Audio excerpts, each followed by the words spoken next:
जाऊबाई cooking point मध्ये आपलं स्वागत आहे। आज मी बनवणार आहे नारळाची वडी। चला मग आपण साहित्य बघूया। मी इथे घेतलंय 2 नारळ किसून घेतले। काय करायचं, 2 नारळ मी फोडून घेतले। फोडून त्या वाटीवरचं काळं आवरण असतं ना ते काढून घेतलं मी सुरीने आणि नंतर मिक्सर मध्ये टाकून त्याला बारीक वाटून घेतलं। पण बारीक वाटताना जास्त पेस्ट करायची नाही। काय करायचं, आपण मोदक जसे करतो ना त्यासाठी आपण सारण बनवतो त्याच प्रकारचं खोबरं आपण किसणीने कसं किसून घेतो तसंच घ्यायचं। आणि इथं अर्धा लिटर दूध घेतले। इथं काजू, बदाम, तूप, वेलची पूड काय करायची, मिक्सरचं भांडं घेतलं का वेलची आपली जास्त अशी भरडच होते। मग काय करायचं, त्यात 2 चमचे 1 चमचा साखर टाकून घ्यायची आणि नंतर फिरवायचं। आणि इथे घेतले मी अर्धा वाटी साखर। बघा पॅन तापत ठेवलाय मी, त्याच्यामध्ये आपलं दूध टाकून घेते।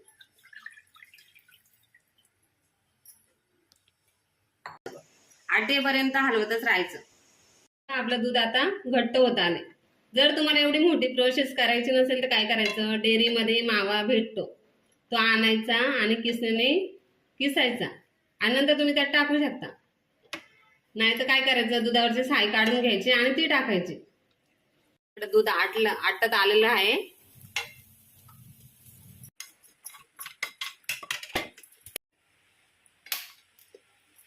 बघा मी इकडे गॅसवर एक कढई ठेवली, ती चांगली तापले का बघायची।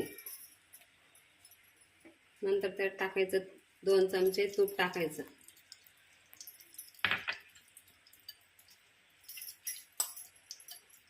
तुपामध्ये आपण किसलेलं खोबरं टाकायचं।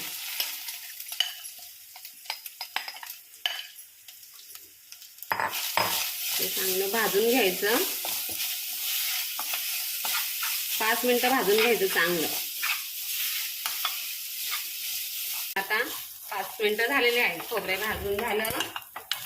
आता त्यात काय करायचं, थोडी साखर टाकायची, अर्धी वाटी साखर टाकायची।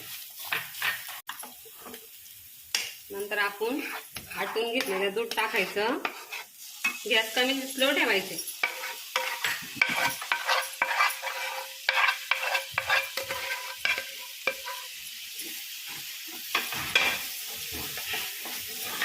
पूर्ण हलवून घ्यायचं ते।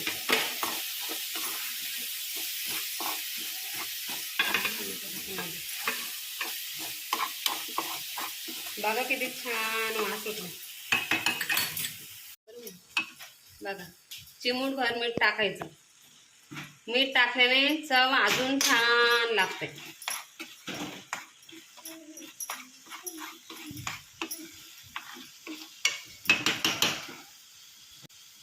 बघा आपलं झालेलं आहे। आता आपण गॅस बंद करू।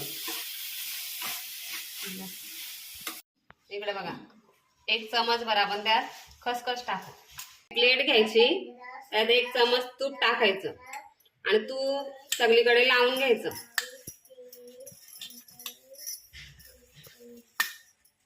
तूप लावून झालं ना मग त्यात आपण हे सगळं ओतून घ्यायचं।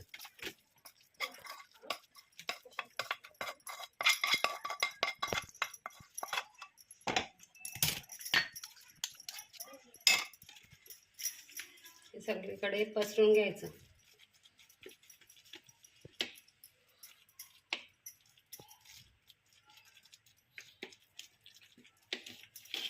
बघा आपलं सारण आता थंड झालंय। आता आपण वड्या पाडून घेऊ। चला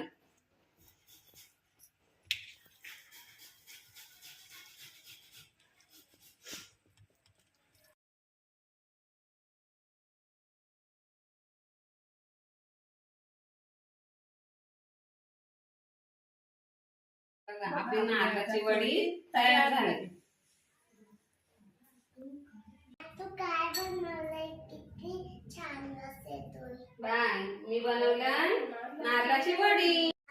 खूप छान झाले।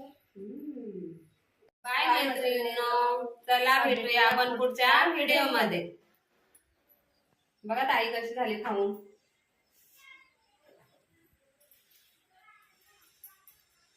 छान झाले।